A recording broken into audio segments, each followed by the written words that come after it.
Hey, what's going on, everybody? Good morning, good morning, good morning. I hope you guys are having a good day. I'm Dr. Boyce Watkins from Your Black World and the Black Business School. And I'm going to give you guys a chance to come into the conversation, into the live stream. And we're going to have a really good discussion today. This is going to be a lot of fun. And I think you guys are going to really enjoy the dialogue that we have planned for today. It's an interesting topic. It was one that was just kind of on my mind based on an article that I read this morning, and I thought that I would kind of share some perspective with you on it, kind of get your take on it, because I really think it's something that I've seen talked about a lot in the community. So I thought it might be good to actually talk about it in a way that's a little more analytical, a little more scientific, a little more thorough. And so anyway, before we get started, I want to say welcome to everybody. Welcome to drboycetv.com, the home for intelligent Black people. If you are not Black and intelligent, then you may want to leave because this is not the place for you. But if you are Black and either intelligent or trying to become more intelligent, then this is a good place for you, because our goal is to do a deeper dive and to promote Black intelligence throughout the world. And that's what we do. That's what we believe in. We also believe in the Black Core of Three. The Black Core of Three means that we believe every Black child, or every Black person in our community, that all of us, we can educate our own children, create our own jobs, and support Black businesses. That's what we believe in. That's what's important for us. And so that's what we're all about. That's what we do. Hit the thumbs up button. If you haven't hit the thumbs up button yet, please hit the thumbs up button. James West says, "Why do I gotta be a beta?" Well, nobody said you have to be a beta, and I don't even know you, brother.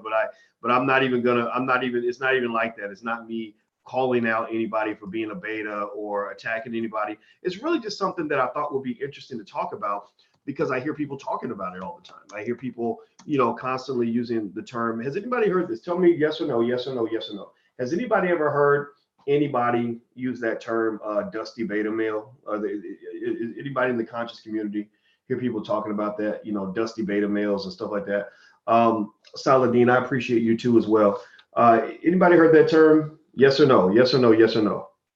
Well, I've heard it a lot. I've heard a lot of people do videos, especially when they're mad at somebody. Usually it's some Black person that's mad at another Black person. You never run short of Black people trying to take out other Black people. That's kind of what we have. We have this killer Negroitis that has infected our community since slavery.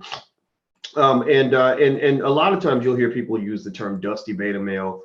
You also hear another common term is bed wenches and stuff like that, which I don't know how I feel.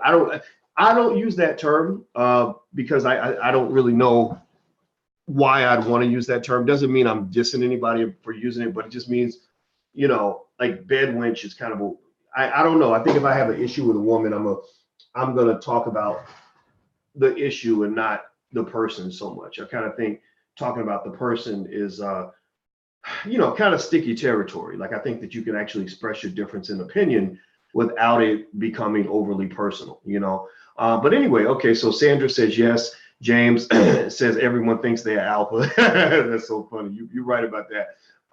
Okay, so as we get started really quick, how many, or let's do this real quick. You guys know in the beginning of the show, we always do the city shout out. So shout out your city or your business or your dream, or shout out all three.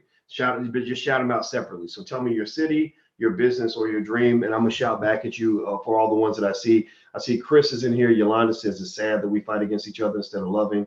Yeah, but that's kind of what that slavery thing did to us. If you really want to understand the number that slavery did, I mean, remember they spent 250 years brainwashing you, and then another 100 years doing the black codes and Jim Crow. Read books like Powernomics and Black Labor, White Wealth.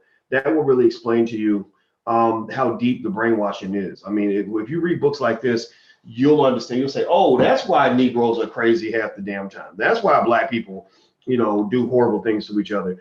Okay, Yolanda from St. Charles, Missouri. Tanisha from Philly. I'll be in Philly on May 19th. You can go to drboycephiladelphia.com. That's drboycephiladelphia.com if you want to come into the seminar. Let's see, Jay's World, Chi-Town. MD Reddy from Clinton, Maryland. Raymond from Irving, Texas. Houston, Texas is where the All Black National Convention is going to be. You can learn more about that at allblacknationalconvention.com. That's the weekend of September 27th.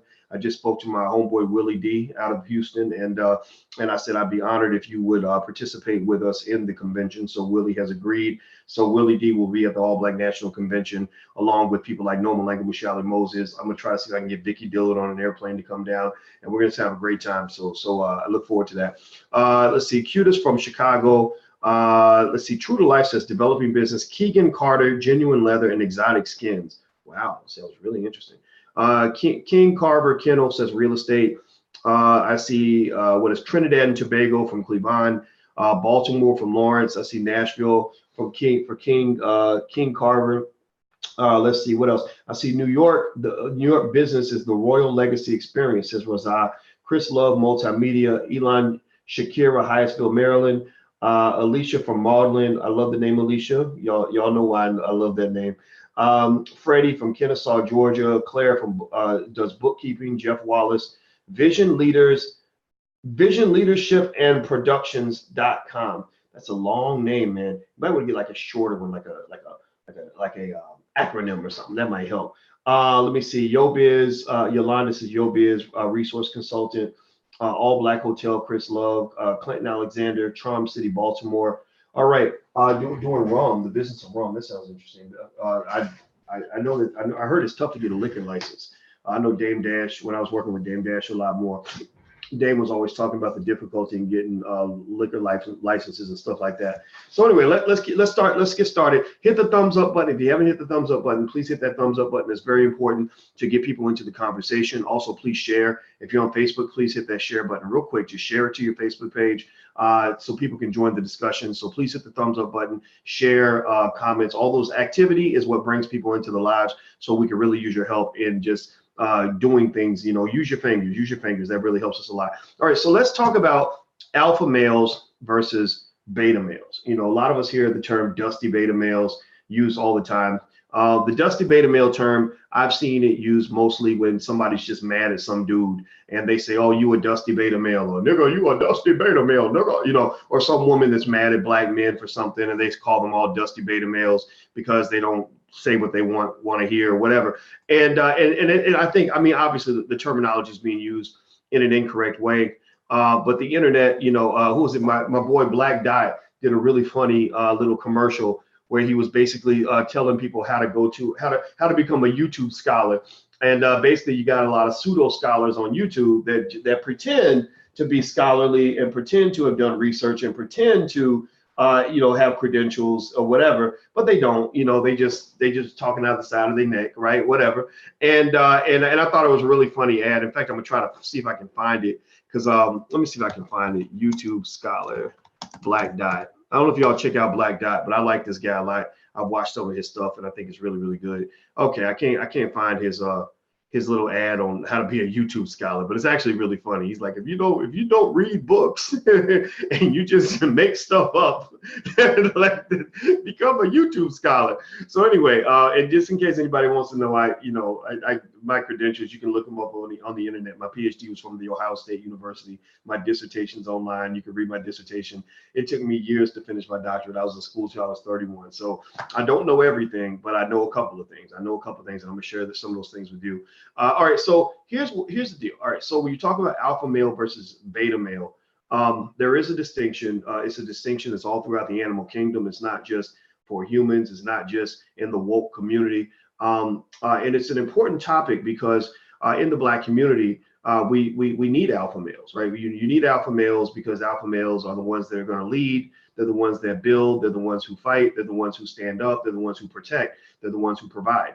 And so if you guys may know, just the other day at the Met Gala, yesterday actually, you saw where I took issue with the fact that the black man that was most celebrated at the Met Gala was this guy who came dressed as Cleopatra. Literally, his name's Billy Porter, and he's the guy that wore that tuxedo dress. I don't know if y'all remember the Billy Porter tuxedo dress. Tell me yes or no. Do you remember the Billy Porter tuxedo dress? I'm trying to find an image so you can see it if you're on drboycetv.com, you'll see it. If you're not on drboycetv.com, you won't see it. But if you want to see the tuxedo dress or the Cleopatra outfit, just go to drboycetv.com, and I'm gonna show you guys. Okay, so here's Billy Porter in the tuxedo dress. And y'all remember that, right? Now that's not an alpha male, right? That's not alpha, the alpha in terms of leading, providing, protecting. Alphaness is an important function for reproduction, etc. And so what they do is, now the interesting thing is that it's not so much that you have the beta males out here, you have the men that behave in a certain way. But here's a fundamental fact, right? So Billy comes back to the Met Gala this year because white people reward you when you are a black man and you present yourself as a beta. They do not reward you if you present yourself as an alpha. That's why I tell you guys that we need alpha males, we need strong men, but those men have to also be strong enough to understand that you're not built to be a beta, you're not built to be to kneel, you're not built to reduce your size and your strength, physically and intellectually, just to make white people comfortable. You can't do that because you're killing a part of who you are. You're going to want to be dead. That's a cancer. That's like cancer comes a lot of times from taking our energy, or taking something that's inside of us, and instead of letting it out, you hold it in, and then it eats away at you, right? Like almost like when Iron Man is when his power is let out, he becomes very strong, very powerful. But when he holds it in, the energy from the power source kills him. It damn near kills him, right? So for the black man, you are Iron Man. You are a superhero. You are God's gift to the earth. You are the greatest specimen that anybody has ever seen. And so when you hold in who you are, it kills you. That's why you see a lot of black men committing suicide, not just killing themselves and killing each other. We participate in homicide and genocide because they've convinced us to do that, but also slow suicide. Like the guy who sits in his mama's basement drinking himself to death, or stays high all the time, or is constantly out here having sex, raw sex with all kinds of women and risking catching diseases and killing other people, whatever. Like that's the slow suicide that happens because you meant to be something greater, and that, but you can't. You feel like you can't let it out, so you hold it in. And when you hold things like that in, it kills you. That's why even anger, they say that anger and jealousy are bad emotions for you to carry around with you, because they become toxic, and they can become cancerous to your spirit and to your body. So let me show you guys. So Billy, again, because white folks like to reward black men who present themselves as feminized, this goes way back to slavery. They like the friendly Negro, they like the safe Negroes, they like the gay Negroes, the ones that they think they can have sex with or whatever. So here's a striking contrast. I pointed out on Instagram this morning. My Instagram is the real Boyce Watkins, and y'all will get the real on my Instagram. And notice, so I decided to put together this little meme where at the top, you think about this. You have two cases, with one with Marcus Garvey, the other one with this guy Billy Porter. In both cases, the black man is presenting himself as royalty, right? As royalty. In Marcus Garvey's case, he's riding through, I don't know if it's Harlem or somewhere else, but he's looking like an admiral or a king or something. He's got on all the regalia, and they don't mention that in school at all. They don't talk about that in your public schools because they don't want the black man to see himself as the alpha. They want him to see himself as the beta. They don't want the black man to see himself as the king. They want him to see himself as the clown. They don't want to see him as the leader. They want you to see yourself as the sidekick. So the schools, there's a reason why public schools, white-run public schools, do not teach anything about Marcus Garvey unless it's something very quick or something that defines him as an extremist, right? But in the bottom, you have another black man who's presenting himself as royalty in the second image, Billy Porter, and he's dressed as Cleopatra. And he's got a bunch of men with no shirts carrying him around. And this is celebrated all throughout the world. This is, going to maybe be the cover of, all kinds of magazines. It'll be featured in every fashion magazine on the planet. He's going to get all kinds of financial rewards. They're going to take good care of him. Whereas the man on top, who also presents himself as royalty, well, they created false charges against him and sent him to prison. And that's what they do to all that's what they try to do to all the alpha males in the black community, because they define you as toxic masculinity, or they pin something on you, or they try to engage in some sort of lynching process to take you out of the equation. And that's because the guy on the bottom, the Cleopatra man, he's not competition for them. He's not competition. He's a side piece. He's a piece of ass. He's something that they can take home and keep in the closet. He's gonna bow to the authority. He's gonna give them what they want. The man on the top is there to compete with you for the big piece of chicken. he's the one that your wife is going to look at and say, huh, I wonder what it's like to be with a black man. I wonder I wonder what he's got in those pants over there, right? So ultimately, the rule of the animal kingdom is the guy at the top, you take him out. The guy at the bottom, you keep him around. You take good care of him. You know, you protect him like you would a woman. So anyway, let's move forward. So hit the thumbs up button. If you haven't hit the thumbs up button, please hit the thumbs up button. Also, we actually have an organization that's designed to create alpha males in the Black community. It's called Black Men United. It's designed to unite and strengthen and teach and grow Black men, powerful Black men all throughout the world. You can join for free if you are a Black man. We don't want anybody in there but the brothers. This is for the men only. Go to blackmenunited.net. That's blackmenunited.net. Make sure you go to blackmenunited.net. We also have a YouTube channel for Black men at flynewbeingking.com. Fly New Being King. Y'all know about Fly New Being Queen, but we also have flynewbeingking.com as well. So because Black men have to organize. We're not organized, and that's one of the reasons why they take us out. They pick us off one by one. They can't pick us off in a group.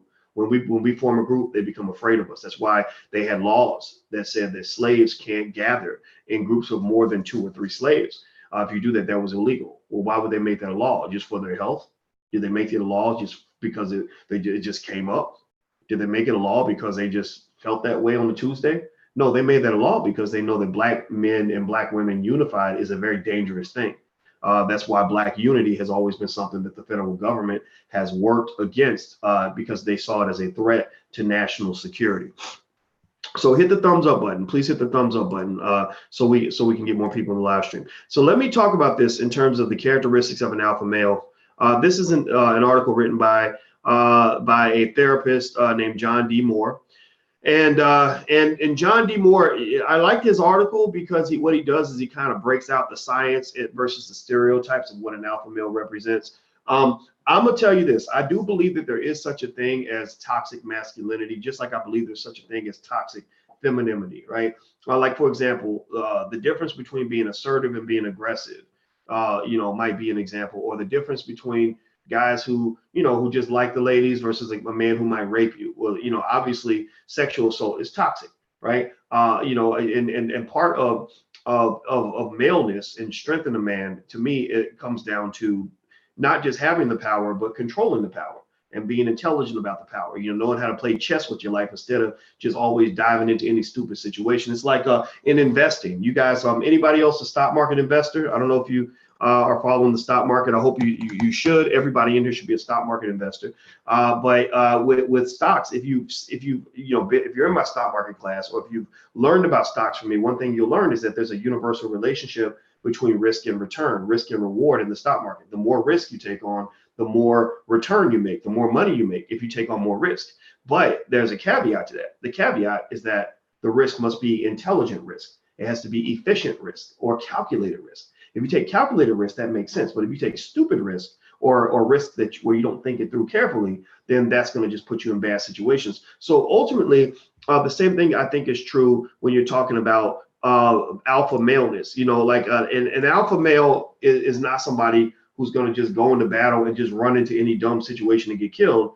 He's going to think about it carefully, and once he's made his decision, he's not going to be afraid to go to war, right? But he's going to analyze the situation, study the battlefield, prepare, look at the whole scenario, and then he's going to say, okay, I got it. I don't really want to go into this. I might get killed, but I'm ready to do this because somebody's got to do it, because somebody's got to protect the village, right? So really, that balance between balls and brains is really what I've observed in terms of what distinguishes the so-called alpha from everyone else. Because if you have all balls and no brains, then you're going to get killed. You're going to lose. You're going to get taken out.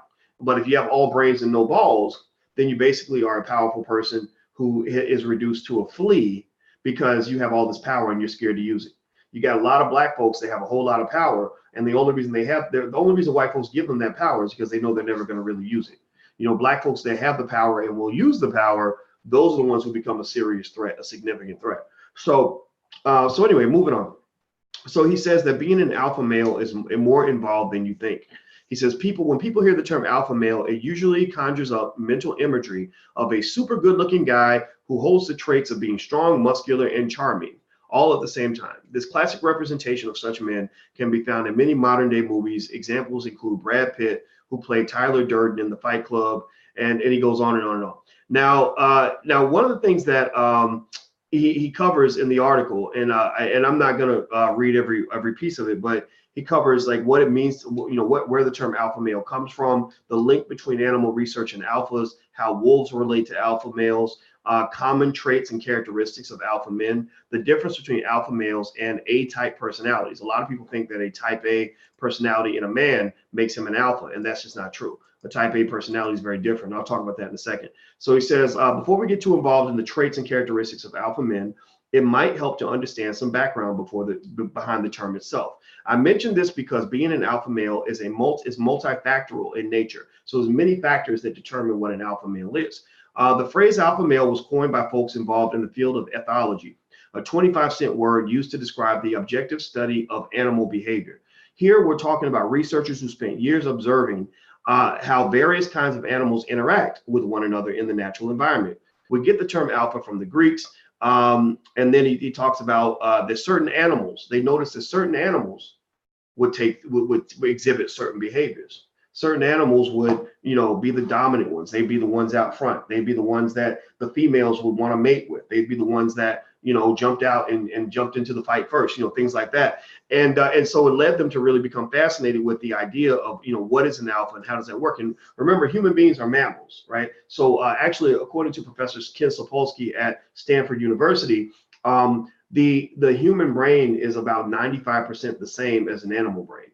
He does really fascinating lectures on the internet about how he teaches at Stanford University, and he's not a biologist. I forgot what he is exactly, what his exact field is, but he does these really interesting lectures where he compares the human brain to the animal brain and how humans react to situations in animals. Even though we think that we're very different from animals, we have a lot of animal traits inside of us. There's only 5% of our brain, the prefrontal cortex, that distinguishes us from animals. The other 95% is pretty much the same. So here are the characteristics he lists for alpha males, and I'll go into them in detail. Assertiveness, dominance, natural leadership skills, a protective instinct, courageous, physically strong, and curious. Assertiveness, dominance, natural leadership skills, protective instincts, courageous, physically strong, and curious. So what he also says is really interesting is that a lot of these traits are traits that some of them are inherent, some of them are just sometimes you're born as an alpha. But then what he also says though is that a lot of these traits can be developed and nurtured in men, or they can be suppressed in men. So that's why terms like toxic masculinity are very dangerous if they are applied in the wrong way.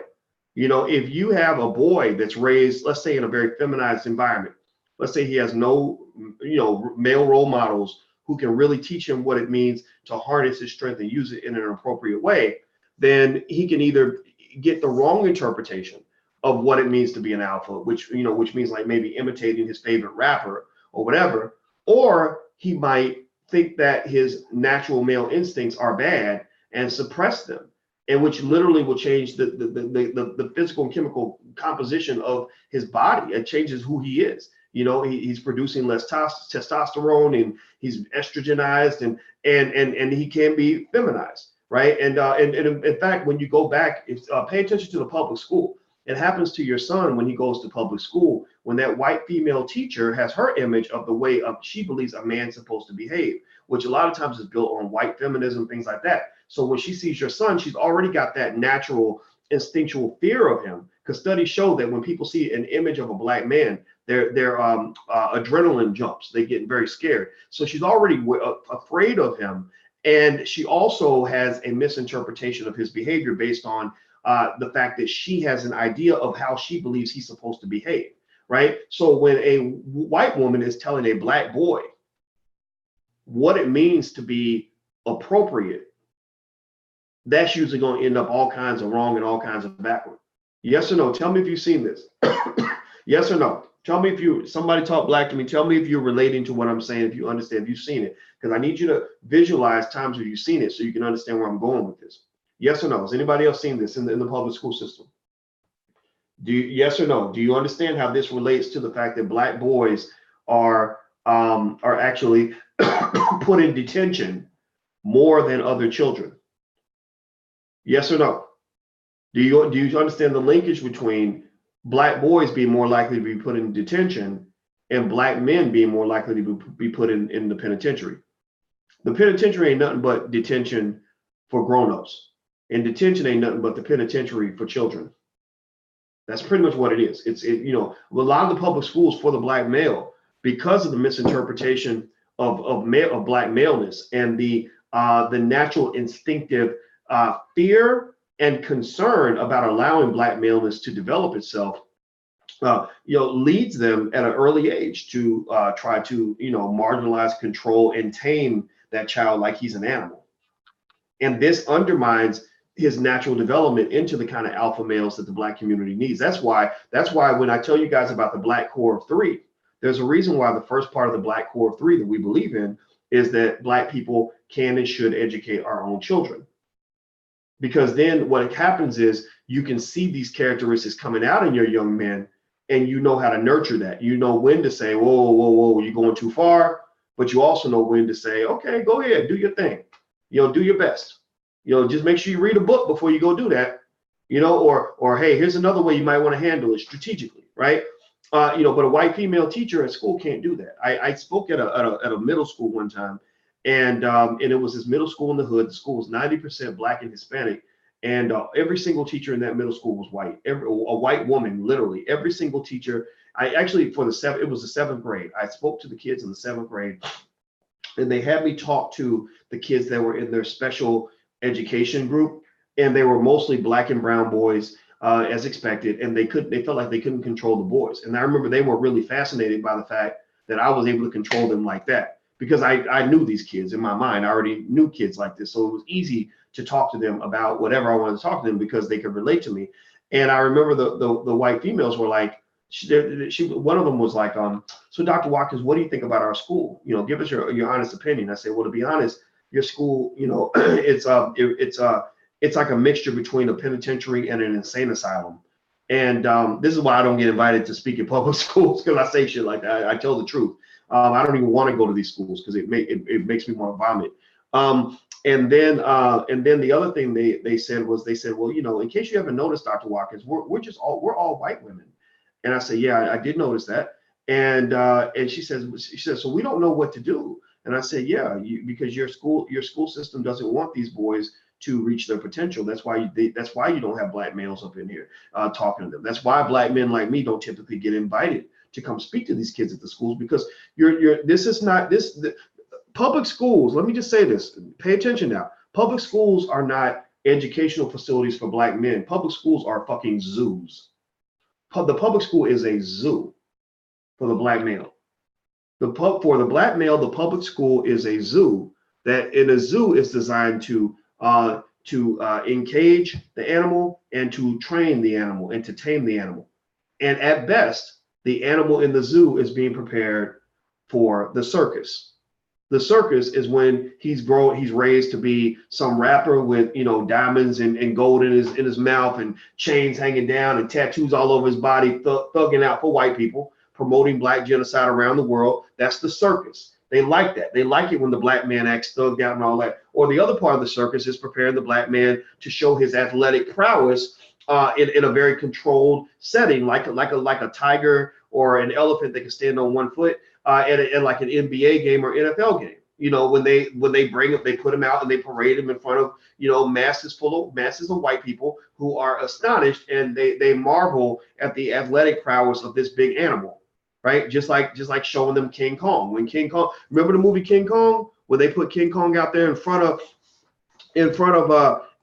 all those white people, and they were like, "Oh my God!" They're like, "The King of the Jungle!" Roar! And they're scared. They're like, "Ah!" They're scared, but then they're fascinated, right? Like they're scared, but they all paid money to see this, right? And so let me show you. And you probably remember this picture.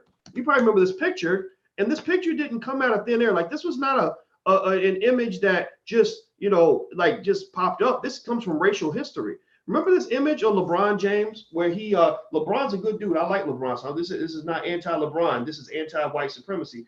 But remember that cover of Vogue where they had the image of, now remember Vogue is the magazine, same magazine that's going to celebrate the gay man too. They're going to celebrate the man who dressed like Cleopatra. They're going to have him all over. He'll probably make the cover for this. But they had him doing King Kong where he's holding the blonde white girl, and instead of like holding a club like a gorilla, he's got a basketball, right? Anybody remember that image where they had LeBron, instead of being King James, he's King Kong.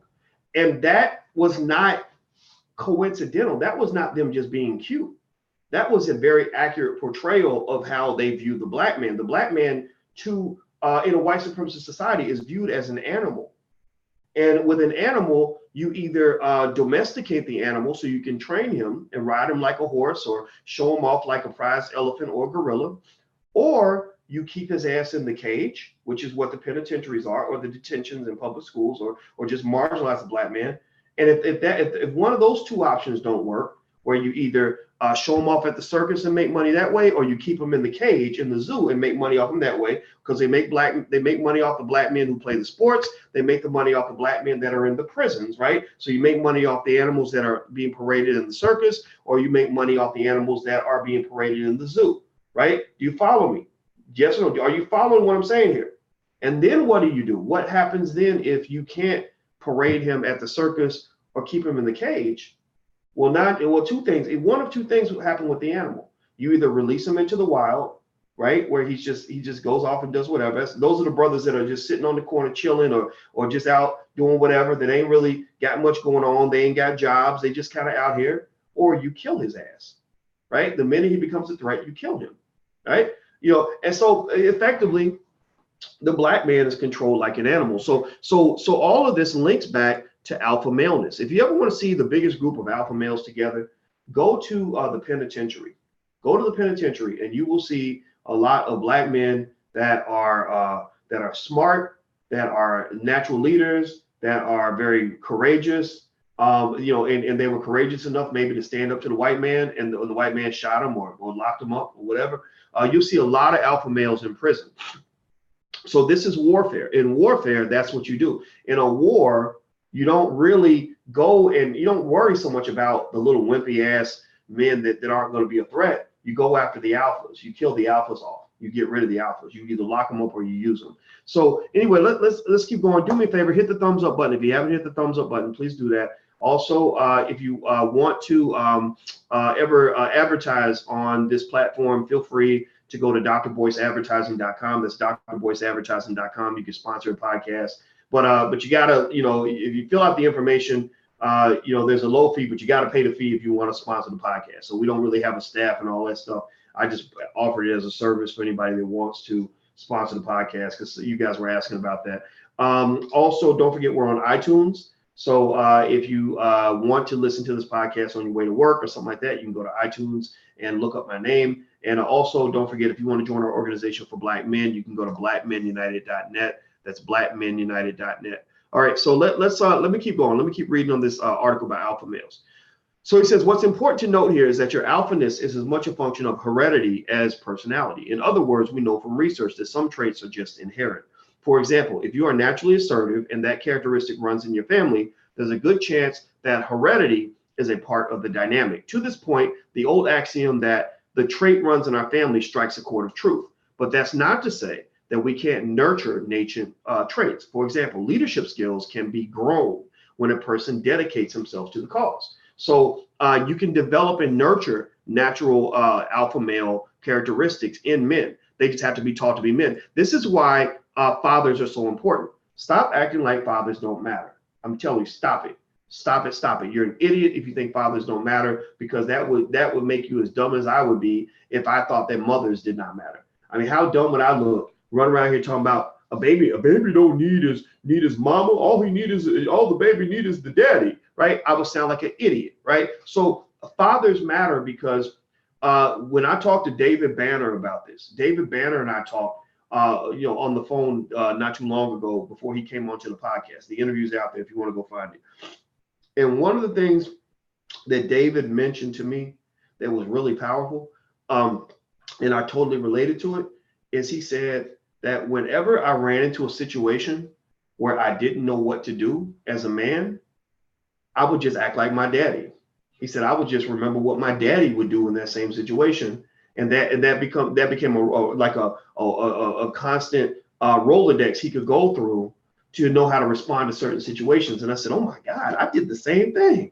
I did the same thing. That's what you tell me, yes or no. Yes or no. Has anybody ever had that feeling where you just you get in a situation and you don't know how to respond, and you lean on whatever image was presented to you by your primary role model of the same gender. So some of you might be your daddy, some of you might be your uncle. Unfortunately for some of our kids, it becomes some guy they saw on TV, some crazy rapper or something, right? And women do it too. I'd be willing to bet you that women do it as well.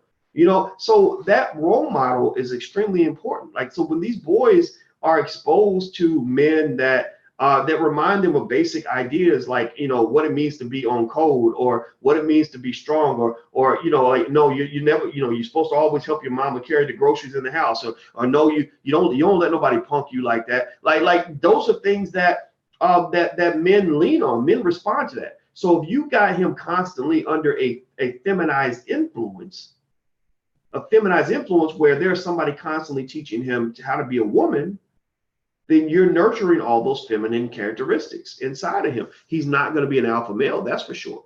He might be looking like Billy Porter at the Met Gala, dressing like Cleopatra, because he thinks it's cute, because his mama thought it was cute when he used to put on the high heels and carry around the purse with the pumps on around the house, right? So let's keep going.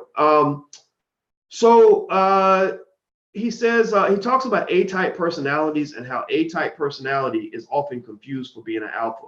And he says that's not true. He says a personality that typically exhibits an A-type personality is one that has high ambition and rigidity, usually very organized, focused on status, emotionally sensitive, impatient, anxious, proactive, and concerned with time management. So basically, the way he describes a type A personality, unfortunately, is almost like you're a little neurotic. Like you're like, oh, we got to get this done. We got to hurry up. Come on, hurry up, get it done now, right? He's saying that's not an alpha. Like there might be some overlap, but that's not really the way an alpha carries themselves. So he says the primary difference between alphas and A-type personalities. He says A-types are descriptors generally restricted to human beings, and when you think about this, it makes sense. Would anyone really describe their pet cat as being an A-type personality? And so he talks about how to develop your inner alpha male. When it comes to assertiveness, he says that assertiveness comes down to confidence, and confidence typically comes through experience. Either having an experience that gives you the confidence, like, okay, I can do this, or sometimes having somebody that explains it to you or trains you or helps you know how to do certain things. So for example, when I was young, I didn't have confidence when it came to talking to girls. And the reason I didn't have confidence when it came to talking to girls is because I didn't know what to do. And once I learned what to do, it became much easier, right? Like I had to learn this. I literally had to learn that behavior by reading this book. And I'm ashamed to say it, but I think I was 31 years old when I read the book. It's called What Women Want Men to Know by Dr. Barbara DeAngelis. And I read that whole book and I was amazed. I was like, oh my God, this is how women think. And after that, I was like, okay, now I think I understand the mind of a woman to some extent, as much as I can as a man, right? And so a lot of times, things like education play a big part in whether or not a man can be an alpha male, because your training is what gives you confidence. You get confidence through training or through experience, or you can also get it sometimes with someone talking to you about it, but you have to get that from somewhere. So what often can happen a lot of times is you can have a man who's very confident about things he doesn't know shit about. Like there's nothing more frustrating. Tell me if you've ever dealt with this. There's nothing more frustrating than a person who thinks they know everything and they don't know shit. Has anybody ever gone through that? Ladies, have you ever dated a man who was a dumbass, but really thought he just knew everything and didn't want to hear nothing from nobody and couldn't learn from anybody?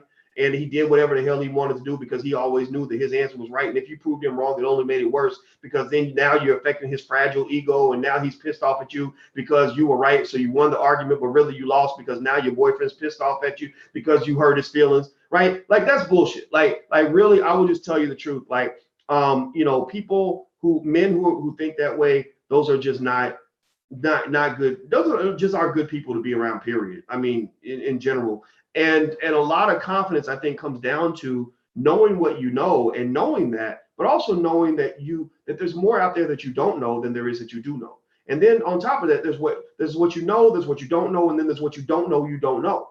So I would argue that a person who can become confident and knowledgeable is a person who also understands that you don't know everything, and you should be learning from everybody. So one of the best questions that a leader can ask, and this is for anybody that wants to be a leader, if you're a leader, never ever as a leader, whether you're running a company or you're leading your family or you're leading your organization or you're leading your team, never ever allow yourself to consistently be the smartest person in the room. Don't allow yourself to be the smartest person in the room. Try not to be.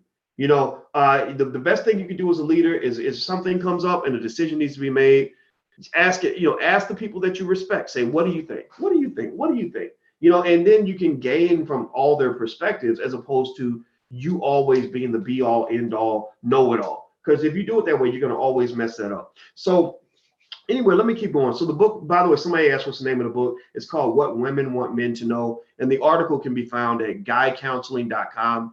And then there's a / and says alpha male develop trait skills. I don't know what that all means, but those are like a bunch of words with hyphens in between them.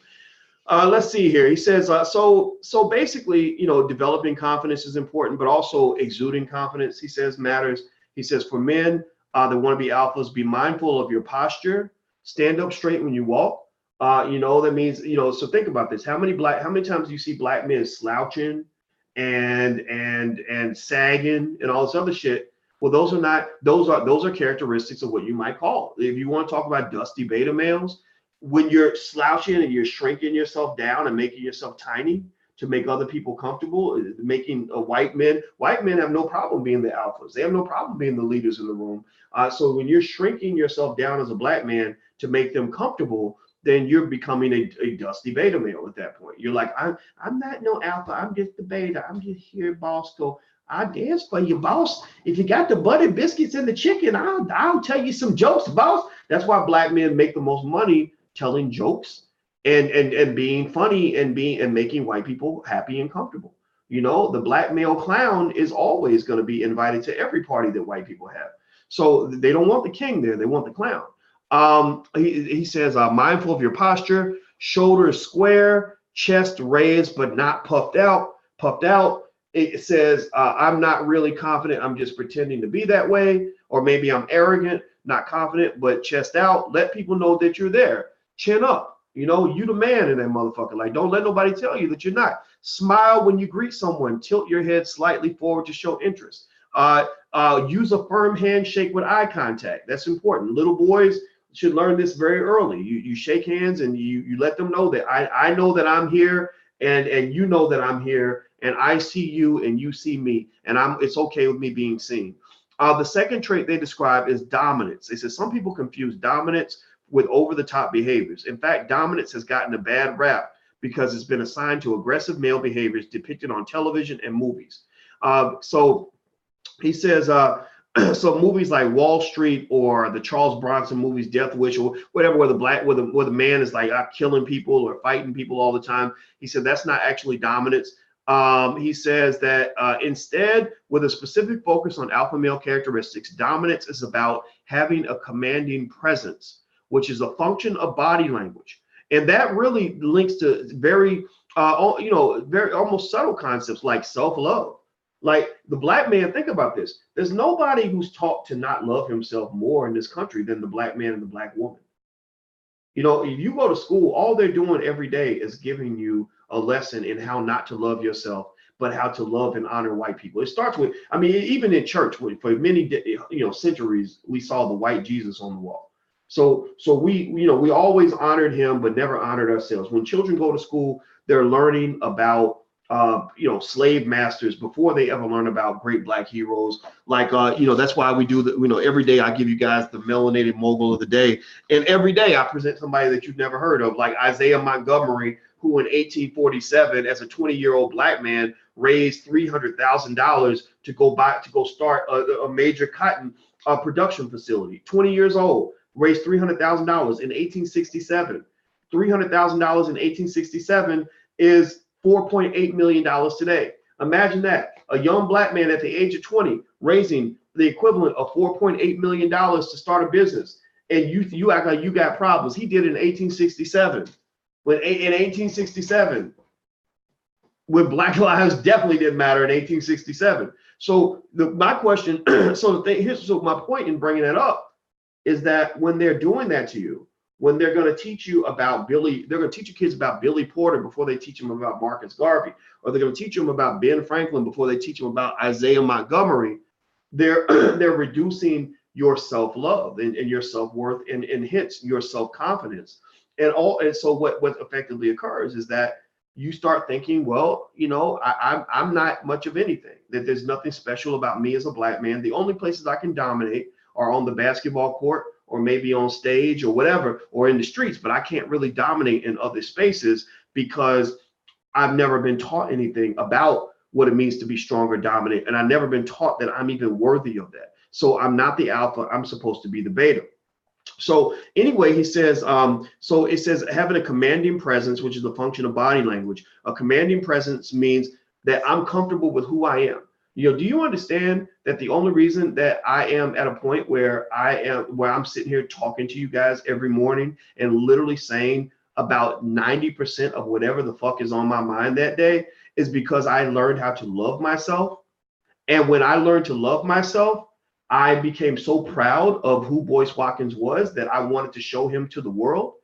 And it didn't matter if you talk shit about me. It did not matter if you did not like me. It did not matter if you thought badly of me. It did not matter if you thought that I was over the top, because I had to convince myself that I was worthy of that love that was necessary for me to say, I want him to have a commanding presence because he's a really great guy. I like this guy a lot, right? And so for black men, a lot of us as black males, I don't think we're raised to really love ourselves. From the time you're a child, you're told that something's wrong with you. From the time that you're little, you're told that who you are is not good enough. From the time that you're a child, you're told that the only way you can fit into society is if you morph who you are, if you shrink who you are, if you change who you are, if you adapt and adopt who you are, if you act a little bit gayer, if you act a little bit weaker, if you act a little bit more feminized, then people will like you because your big black ass coming up in here with all that goddamn toxic masculinity. We can't have you in here. That's why you will get fired on your day off. That's why it's important for black men to understand how to build their own, because there's in some parts of the society, there ain't no place for you. I became convinced over time. I said, I don't think there's many places in this country that are built for men like me. So I better learn how to build something of my own, or I'm gonna be in trouble. So let's keep going. So he says dominance is one of those traits that can be difficult to develop, but that doesn't mean it's impossible. In order to do it, you'll have to identify several individuals that you admire who project strength and self-assuredness. The best way to do this is to grab a pen and paper and start making a list. A manageable list is to start off with 5. Once you've made your selections, just a few characteristics, write those characteristics down next to the person's name. To help you get this started, consider the following questions. What message does this person project? How does this person project? How do they use what types of words, body language, etc.? Who is the message being projected to? Bear in mind that your list does not have to include famous people. It can be your previous boss, somebody you play sports with, or a mentor. The idea is to choose people who have dominant traits that you can emulate. And for most boys, that person is supposed to be their dad, right? And for some boys, it's not their dad for various reasons, but there has to be somebody in that space that they can look at and say, okay, I like that. I like the way he carries himself in that situation. So I'm gonna adopt some of this in who I am as a person. Do me a favor, please hit the thumbs up button. You're watching drboycetv.com, the home for intelligent black people. If you want to support in the spread of intelligent Black media throughout the world, we could really use your help. We could really use your help. We could really use your help.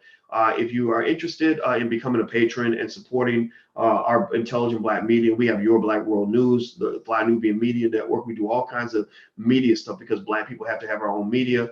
Feel free to go to intelligentblackpeople.com. That's intelligentblackpeople.com. This is not a donation. We do not accept donations. But we would love to do a trade with you. And so trade means that when you become a patron, we give you lots of free stuff and we help you out and hook you up. So feel free to go to intelligentblackpeople.com to support what we're doing. Also, if you want to join our organization for Black men, you can go to blackmenunited.net. That's blackmenunited.net for leadership training for Black men.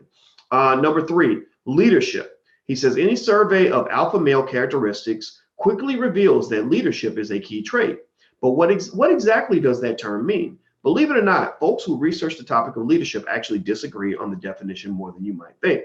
And so what he says, basically when he talks about leadership, is that he says, I can tell you that in the case of alpha males, it's a mixture of leaders being born and leaders being made. He said leadership involves the process of inspiring others, developing people, creating a long-term vision, asking questions, including why, modeling desired behaviors, like don't be a hypocrite, whatever you tell people to do, you got to do it yourself, and challenging people to reach new heights. Now, a leader is different from a manager. A manager is not necessarily a leader. A manager is somebody who administers, maintains, controls, establishes short-term goals, asks the how and when questions, imitates the leaders, and they don't challenge superiors or the system. So Black people in a white supremacist society are trained to be managers and rewarded for being managers. But you're not rewarded, you're punished for being leaders. You are rewarded for being the overseer, but you are never going to be rewarded for being the revolutionary. Let me go through that again. When he talks about leaders, he says leaders inspire others, they develop people, make them better, create a vision for the long term. They ask questions, including why. They model desired behaviors, so they are good role models in that way, and they challenge people to reach new heights. A manager administers, they're an administrator, they maintain, control, they establish short-term goals, they ask the how and the when questions, like how are you going to get it done?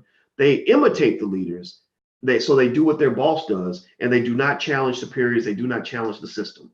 So if you're a manager, then, and you're Black, you're going to do well. They're going to take good care of you, because what you're doing is you are an employee of white supremacy. You are a champion of white supremacy. You're imitating the leaders. You're imitating, how many Black people do you see running for office who dress just like Barack Obama, or who repeat word for word whatever tune the Democratic Party is singing that year, right? That's imitation. That's management. Their job is to manage you. A lot of us thought that Al Sharpton, for example, was a leader. Al Sharpton is not a leader. Al Sharpton is a manager. He maintains, he controls the Black community. The how and when questions. How are we going to make sure Black people show up to vote? And when you need to vote. Everybody souls to the polls on Sunday. On Sunday, everybody's going to go vote, because that's how we're going to keep the Democratic Party in power, or whatever, right? They don't challenge superiors, and they don't challenge the system. That's why, for example, in the Me Too era and all that, you'll have, Black leaders in the Democratic Party or whatever that will talk all day about, the dirt that Donald Trump has allegedly done, but they won't say a word about what Joe Biden has done or what Bill Clinton has done. They don't have nothing to say about that. There's no comment. But when it comes to the other side, then they'll talk all day, right? So the thing is, though, this is not that being a manager is all bad, though. You need managers for leadership to actually work. Like, every leader needs a manager. Like, if you're the inspirational leader for your company, you need somebody that's going to help establish pragmatic goals that are going to allow your vision to be implemented, right? So you need the manager, but the manager must also always ask themselves, who is my Lord?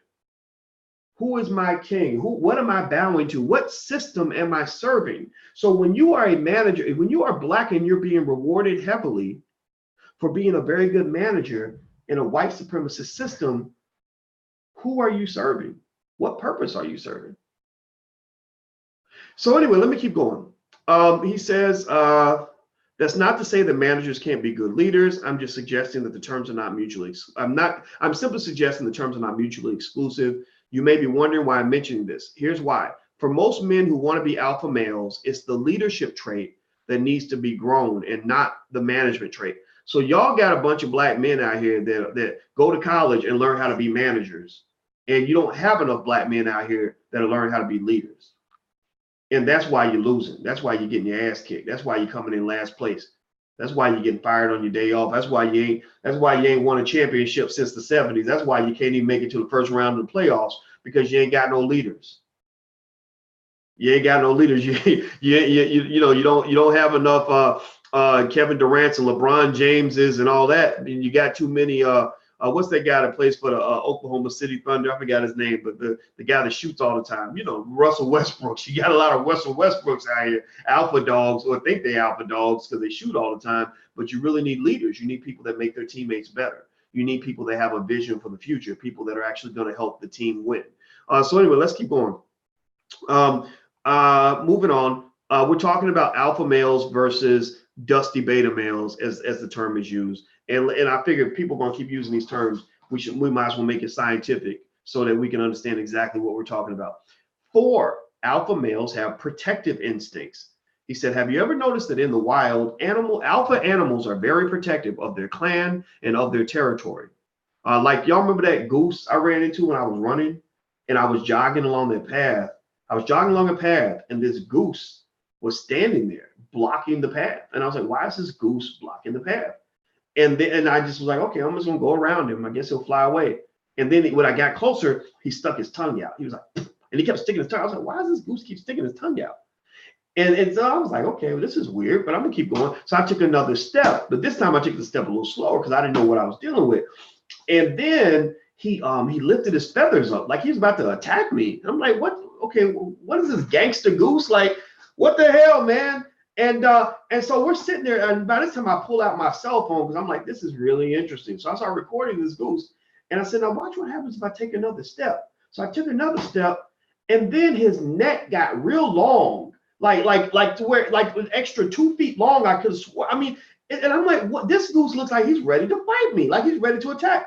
And what I realized eventually was that the reason this goose was getting all gangster with me was because his woman was sitting on the side of the path where I couldn't see her. And she was sitting on eggs and that were about to hatch. So he was protecting his family. He's protecting his wife and his child, or his girlfriend, and whatever you call it, whatever gooses call. They're women, right? I guess they don't get married.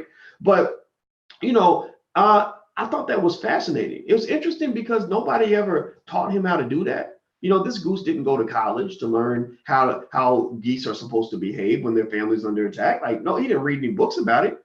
It was part of who he was. God put that inside of him. And I believe that God put protective instincts inside the Black man.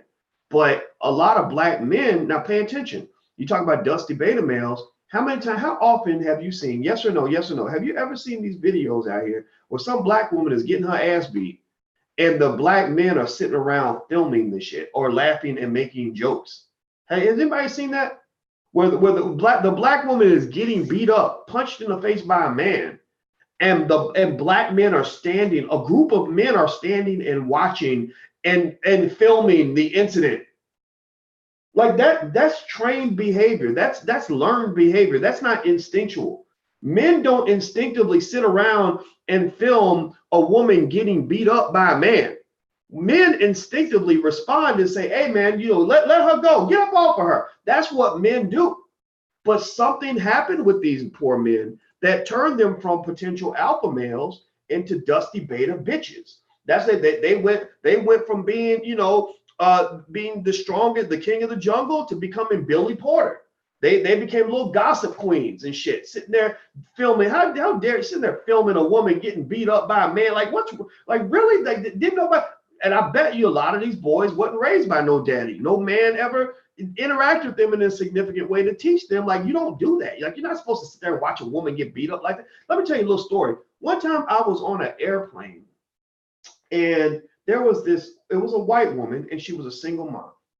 And she, or at least she looked like, well, I'm gonna say she's a single mom. She had a baby, and there was nobody there to help her with the baby. Now, just so you know, any men that are listening, any young men that are listening, if you have a woman that has a child, or you get married or whatever, if she's got to fly, try to fly with her. Don't have your woman out here doing everything by herself. That's just a little tip, a little pointer for you. Don't do that. Don't do that. Because you do all that and you have her out there by herself all the time. Eventually, her hero is going to come along. Some man's going to come along and give her the attention that you didn't give her. So just don't do that. But anyway, so she's getting on, but maybe her husband couldn't make it or whatever. So she's on the airplane, and she's got this baby, and the baby was like the baby from hell. The baby was crying. Has anybody ever know how horrible it is to listen to a baby on an airplane? It is the most excruciating sound ever. This baby cried from the time the flight took off to the time the flight landed. It screamed and screamed and screamed and screamed and screamed. Well, there was a guy sitting across the aisle from her, and I'll never forget this. And this guy was like a young punk. He's a little punk ass kid, about 25 years old, you know. And he was already acting weird. Like, we thought maybe he was on drugs. We didn't know what was going on with this guy, but I didn't say nothing because we were just on the airplane. I was minding my business. But then there was a point where the baby was screaming. It was getting on everybody's nerves, but I guess for him, he got really upset. So he said, "Lady, would you please shut that baby up?" Right? So he yells at this woman, and she's petrified that she's getting yelled at on an airplane. And do you know that I was sitting right behind the guy? There was another man sitting up in front of the lady, and there was another man sitting on the other side. And do you know that it just instinctively, all three of us, when that man gave a threatening gesture to that woman with the baby, all three of us were ready to get up. We were like, whoa, no, whoa, hold up, bro. You know, like before that, we didn't say anything to him when he was acting weird. But when he was acting like he was about to threaten this woman, all three of us just naturally just responded. Like you're not going to do shit because we are watching you. You know, and the thing was, it wasn't like I thought about it. That's what you're supposed to do. So when I see our own community, and you see a woman not getting just yelled at, but you have a woman getting beaten up, punched out in the face, and you got a bunch of men all watching and making jokes or laughing and filming and just observing what's going on. That's a very weird community. That's not natural. That's not natural. Like this slavery thing has taken a big piece of who you are. It's literally done an extraction of your manhood from your body, you know, because you're not supposed to do that as a man. So anyway, moving on.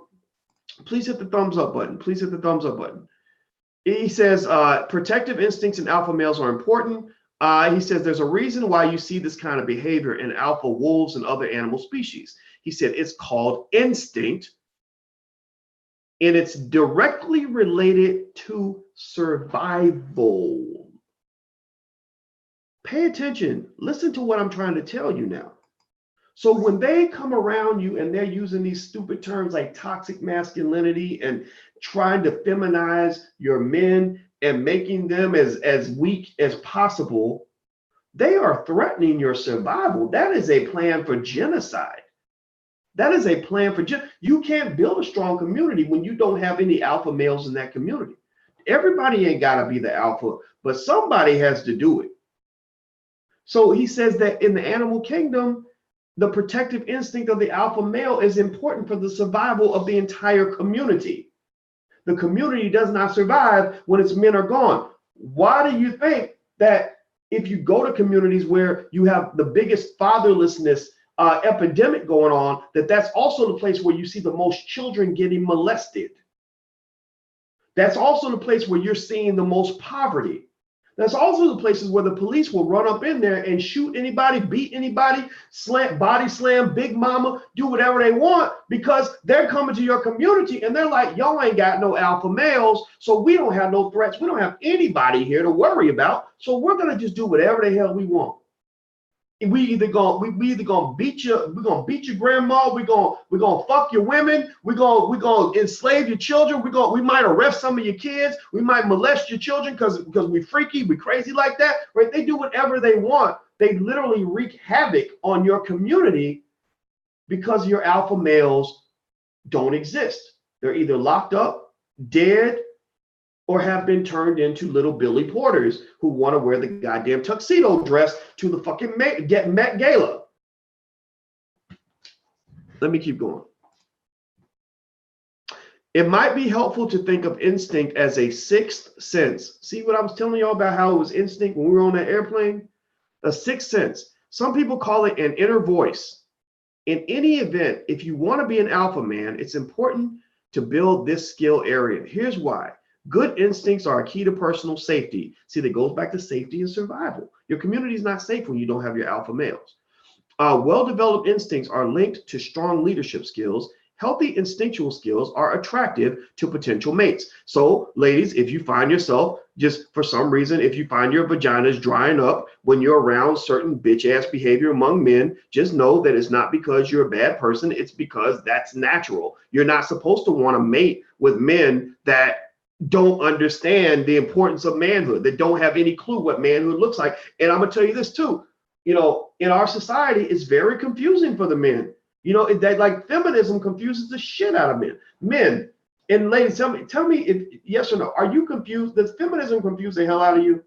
It confuses me. So because it confuses me, I'm not gonna take the time to try to understand your weird bullshit. Whatever you're bringing at me, like 1 minute you want me to take the lead, the next minute you want me to take the back seat. So one day I'm supposed to be a boy, next day I'm supposed to be a girl, then you want me to be a man, then you want me to be a child. Like I can't go back and forth like that. I know one speed, my lane is I have a template of manhood. I also know what it means to be a good person. So you know what you're going to get from me? You're going to get a good person who is also a man. That's it. So that means, no, I'm not going to rape you. I'm not going to beat you. I'm not going to yell at you. I'm not going to mistreat you. I'm not going to tell you that you're inferior because you're a woman. I'm not going to tell you that women can't lead. I'm not going to tell you that women can't go to school or can't do things men can do or whatever. I'm not going to do any of that. I'm not going to try to obstruct your progress as a woman on any level.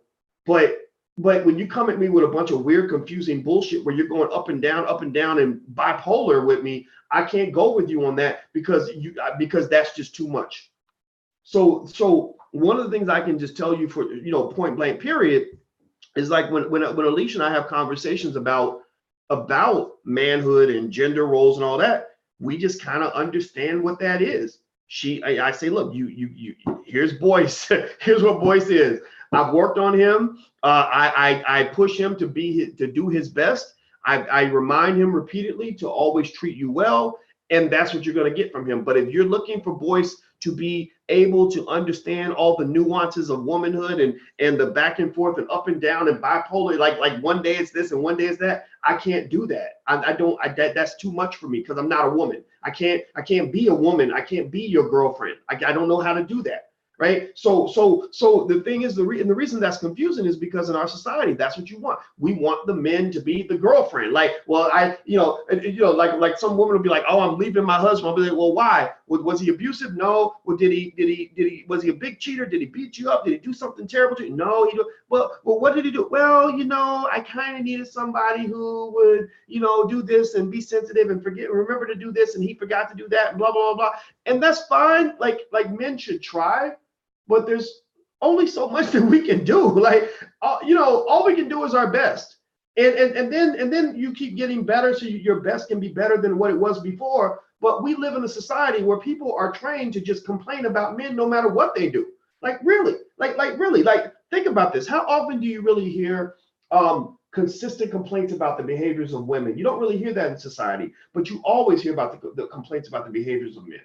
And so what I'm just saying is that overall, when you're talking about a man just trying to be a decent human being and trying to be what a man's supposed to be, it's not something that allows him, I think, to go back and forth. Like, I can be the man all the time, but I really have a hard time being the woman. I can't do that, and I think that ladies, I think that what I would ask you to do is try to at least be clear on on what it is that you want, from a man, and the same thing with men. I mean, there's blueprints and templates, and I don't think we should get these templates from white people. I think white people are confused as fuck. That's why white people's divorce rates are through the roof. That's why white women are always mad at white men. That's why you got women out here that want to be men. You got, do y'all know that the feminists, let me tell you about the feminist movement. This is real interesting. I love studying the history of white people. They're so interesting. 100 years ago, the feminists were so determined to be males that they would actually do certain exercises and wear cardboard on their bodies so they wouldn't have curves, because they felt that a woman having curves made her inferior to a man. So they did not want their curves. So they would pin down their boobs and push in their hips and all this other stuff.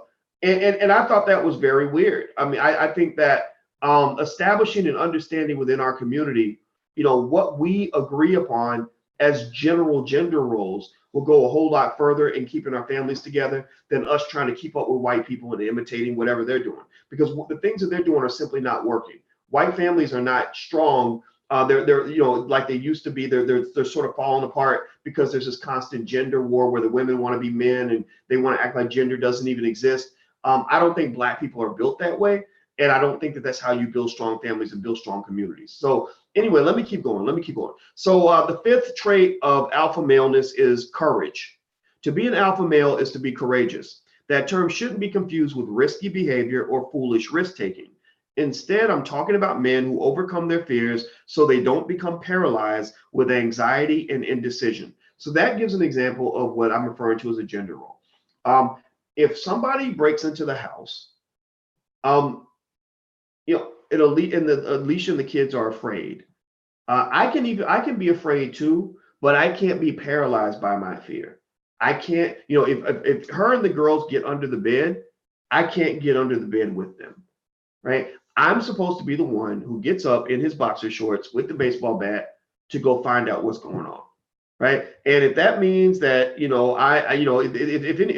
that means I get hurt or whatever, then that's a risk I'm supposed to endure, right? It also, it means that if anybody gets hurt in that house or shot in that house, it should be me. It should not be one of the kids. It should not be her. And I believe that some of these roles, I think, get bastardized because we become so comfortable believing that the man is not necessary. So you have women that are starting to celebrate Father's Day. You have women that are, calling themselves, the man of the house.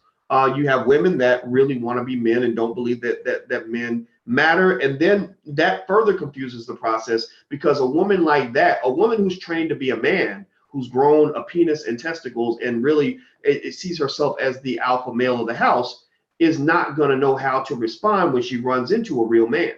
Because what's going to happen is you're going to have alpha male against alpha male, and it's going to be a clash. It's going to be a conflict because alpha males compete with other alpha males. So effectively, what will happen a lot of times is when you see her in the stable relationship, when she's become overly masculinized, it's because she's linked up with a dusty beta male.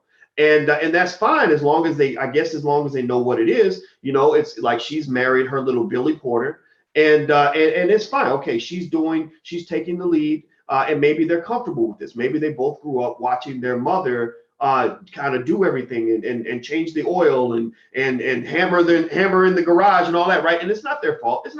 It's because your whole nature has been bastardized by white supremacy. So I'm not blaming anybody. I'm not saying that these are bad people, but it is fine as long as they kind of understand that, right? So he's the beta. He asks for permission. She gives him an allowance, whatever, and she's kind of the one that takes the lead. But what the problem is that if it gets to the point where she's wanting more from him, like she's wanting him to be more of a man, I think it's going to be very confusing for him, because he's sort of learned from her and maybe from his dominant single mom growing up that he's supposed to let the woman take the lead, right? And so it just gets really confusing. So I think that in general, the best advice I could give anybody when it comes to relationships is figure out where you lie on the spectrum and where you want to be on the spectrum, and then figure out which kind of person fits with you on that spectrum, right? So I'll give you an example. Like myself, I had a daddy in the house. I saw the gender roles played out every day. I never saw my mother as a powerless person. I never saw my father as powerless. I saw my parents compromise. I saw my dad do what men do. I saw my mother do, the certain things that women do on average. And so I knew that I was only built to have a stable relationship with a certain type of woman. I knew that if I came in contact with a woman who was an alpha female or an alpha male, or who had a lot of masculine traits, then maybe she could be my homie. Maybe we could hang out. Maybe we could date a while. But I knew that she's not supposed to be my wife, because we're going to clash. She's not going to be happy. I'm not going to be happy. Right. And it took me a long time to figure that out, because I remember I would meet women that were really nice, and I would hear all this bullshit that they're telling you about men and women are the same, and they should all sort of do the same. And if a woman wants to do something a certain way, then you should just bow down and go along with it. So trying to be a modern man, this is where men get confused. Men try to be modern men, and they don't want to. They're like, well, I don't want to have any toxic masculinity. So I guess I'll go ahead and let her just kind of do whatever she wants. And then what happens is those men end up getting dominated, and some of them end up getting abused, because you're letting her just run roughshod over your ass. And pee on you and pee circles around you and shit, and then you find yourself miserable, right? But again, it may work if you're built that way. Like if you're built to submit to a woman's dominance and to let her kind of run the show and be the loud one and be, and really run over the top of you, like, shut up, Billy, like, stop that, whatever, then that's fine, then it can work. But if you're not built that way, then it's going to lead to a conflict. So I'm gonna just tell you, I think that a man who really is built to lead and built in this alpha framework, and I guess I would say maybe I'm in that category. I like to think I am. I don't know. I've always admired that. I've always respected that. But a man who's built in that category, who's also smart, he's not going to be attracted to that loud, overbearing, obnoxious, domineering woman who thinks that being loud and obnoxious and dominating people is a reflection of her womanhood. It's like, she's the one that hits the like button on those memes that say, if a man don't want to be with you, it's because he's too weak to handle a strong woman. No, he's too smart to be with to be in a bad situation. He's not going to go in a situation where he's going to be fighting with you all the time. He may be looking for maybe a Felicia Rashad type woman who understands how to be strong without growing a penis and testicles. Right. So effectively, I think in our community, what really bothers me is that when you talk about, alpha males versus dusty beta males, a lot of our men are made into dusty beta males. And because they're made into dusty beta males, unfortunately, a lot of women feel like they have to become alpha males. They have to embrace these masculine characteristics that create weird relationships. And so the other thing that does kind of happen sometimes, here's the thing, a dusty beta male isn't always gonna necessarily be somebody that's gonna want to be the husband that provides for you and nurtures you and loves you. He doesn't feel like you need all that, because why would you need to be nurtured and all that? You got it going on. You understand how to control everything. So you don't need me to marry you and be there in the house with you. Like I'll just come over and have sex with you, but I'm gonna leave after that because you got it all handled. You don't need me, right? And like people like even think it's weak to tell a man or to tell a woman that you need them, but really I'll just tell you the truth. If a man really feels like you don't need him, he's gonna leave. He's not gonna want to marry you. He's not gonna want to actually commit, because he's gonna be like, well, she's gonna be fine. She'll be good. In fact, I'll give you guys a real life example. That I dated a woman once a long time ago who was a feminist, like a really strong feminist. This was when I was too young to really understand what type of woman to look for. And she hung out with these white feminists all day, and she would just come back, and everything was a fight, everything was a clash, everything was a like, oh, that's sexist, or oh, what you trying to say that this ain't, that I can't do this because I'm a woman. I'm like, no, I never, I was just saying, like, pass the chicken, right, or whatever, right? Everything was always like a conflict, and I kid you not, here's one time. Here's what happened. I wanted to be a good boy. I didn't want to, cheat or anything, but I met this really amazing woman. And but I didn't do anything. I didn't break any rules. I knew the relationship rules, whatever. And so anyway, so I went back and I was hanging out with this girlfriend who was she was just really mean. She was always mean. She's always mad about something. And again, and in hindsight, when I think about it, she hated her father. Then that's big. That's big, guys. So if you want to get to understand a woman, ask her about her father, and she hates her father. Be careful, because there's a very good chance she'll end up hating you. Same thing though for women. Ask him about his mother. Ask him about his exes. If all his exes are whores and bitches, and his mama's a blankety blank, then he's going to think that about you at some point. No matter what you do, you can try to be the one who's different, but it don't matter, because he's already written the end of the story before the story begins. So anyway, I remember we were talking, and she said something like, I think I said something like, I said, I don't know, you act like you don't need me. Do you really need me? And she was like, well, I'll be all right. She said, well, I mean, if you left, it wouldn't be no problem with me. I'll be fine. I was like, so really? So if I walked away, you'd be okay with that? Like, you'd be all right? It wouldn't be a big deal to you? And she's like, you ain't gonna get no drama out of me. I'll be fine. Blah, blah, blah. Right? So you know what I did? I broke up with her because all the guilt was gone. All the guilt was gone.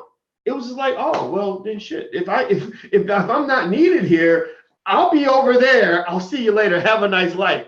And so the thing about it is that, when you come in and you are the woman, and you're presenting yourself as the alpha male, and you are, number one, it's going to lead to a lot of conflict. And number two, if a lot of men, if the man does not, and I can't speak for every man, so please, let's not force me to try to do that, because and I apologize if it sounds like I'm doing that. But a lot of men, if you make him feel like you don't really need him and you're going to be good without him, then he's going to go off and go do something else. A lot of, letting a man know that he's needed and he's important, that's pretty huge in a relationship. Men like to feel needed, and they like to also feel appreciated. I don't know who told women that it's weak to tell a man that you appreciate him and all that other stuff. But that's the nonsense that sometimes I'll hear from the white feminist community. I don't hear that from a lot of good black women. The good black women that I know, like the ones that I talk to and interact with and stuff like that, they don't buy into any of that nonsense. And I want to apologize to them for any men that are behaving in ways that are unethical or unfair to them. But when I hear the white feminists, it's confusing as shit. It's like it's like, wait a minute, one day you want to be a woman, next day you want to be the man. I don't know what the hell that is. And you can't form stable relationships and stable families without having a stable understanding of what everybody's role is. So every relationship is individual. You decide with that person what each person's role is going to be. So you don't have to necessarily follow anybody's blueprint. But I do believe that when you hook up with somebody, you really want to take the time to understand what are your politics? Like, how do you feel about this? How do you feel about that? Because I can just tell you, if you were a black woman and you tell me that you buy into like all the heavy white feminist stuff, or then the Me Too movement and all that, I know that I might be able to be your friend, but I can't be your husband, because that's just not going to work. It's not going to make you happy. It's not going to make me happy. It ain't going to work. All right. So anyway, please hit the thumbs up button. If you haven't hit the thumbs up button, please do that. Also, don't forget, if you want to support the spread of intelligent black media, feel free to go to intelligentblackpeople.com. That's intelligentblackpeople.com. If you are a black man and you've been listening to this conversation, or you know other black men who can use some help and guidance on manhood and rules of manhood, wealth building, power, strength, all these other things, have them join blackmenunited.net. They were started by me and Andre C. Hatchett, who's a real strong, just a good brother. I mean, smart black man. Love this guy. Have so much respect for him. He founded the blackrealestateschool.com. And Andre is, I like Andre because Andre, he loves black women. He thinks black women are the most amazing creatures on the planet. He is very intelligent. He actually bought a home at the age of 22. No, he doesn't make excuses. He didn't say, well, only, because I'm only making $15 an hour, I can't afford to buy a house. He figured out how to buy a house at the age of 22. That's what a man does. A man just kind of figures it out. You go do what you got to do. You don't sit around whining and complaining about what the white man does to you, because what you're kind of admitting is that this other man's dominating you. Like, oh, he's putting his penis in my butt and there's nothing I can do about it except sit around and cry. Well, that's not what you're supposed to do. Even if he does, rape you, you fight. You got to fight back. Like you're supposed to say, no, I'll take the bullet in the head before I let you rape me. Right. And so there's certain instinctual things about manhood that I just happen to believe. And Andre believes the same things. And that's why we started blackmenunited.net. So join blackmenunited.net and, help form this coalition. So anyway, so he gives tips on developing courage, which is the fifth attribute of the alpha male. He says to develop courage, write down your specific fears, look for the root cause of your fears, identify areas in your life where you demonstrated courage, develop a plan to transfer courage from one area to another, engage in cognitive rehearsal as part of assertiveness training. So replay it in your head, replay yourself over and over again, doing the thing that you're afraid to do. It's very important. Trust your instincts in decision making. Recognize that courage sometimes means going against the grain. He says, in my study of alpha males, I've observed that most successful men have learned to modulate how the trait of courage gets expressed. In other words, these men don't purposely place themselves in risky situations in order to demonstrate that they are brave. Instead, they've learned to become less fearful by making wise choices that reduce risk as much as possible. So as I was telling you guys earlier, a characteristic of an alpha male is not somebody who jumps into the fire and jumps into any stupid situation just to prove that they're the man. An alpha male is somebody who is not scared to be the man, but they've carefully thought about the situations that they want to get into. In other words, they've learned how to play chess and not checkers. They're very strategic about what they're going to do. So an alpha male isn't usually somebody who's going to get shot up in the club, because he's going to be like, well, I don't think I want to go hang out in the club because that's when niggas get shot. Excuse my French. I didn't mean to say it that way, but y'all get what I'm saying. Y'all follow what I'm saying, right? So anyway, let's keep going. He says, but when these same men do find themselves in challenging situations, they don't shrink away. Perhaps the most effective way to learn more about courage is to study it. So you can read books on courage, etc. He talks about number 6. The 6th attribute is being physically strong. And he just says basically that some sort of physical fitness is important, because physical fitness, the more physically fit you are, the more your testosterone is flowing through your body. Testosterone is also linked to not just what you do physically, it's linked to courage, ambition, things like that. And if you want to talk about emasculation and why they want to zap the testosterone out of the black male body, I'll give you an example in the case of a story that a guy told me. There was a guy I met he came to me, he said, Dr. Boyce, he said, getting fired from my job was the best thing that ever happened to me. And I said, well, tell me why. What was your story? And he said, I was going to work and I hated this job and they were treating me so bad and I felt so oppressed and depressed. He said, he said, in fact, it was so bad that he said all the testosterone left his body.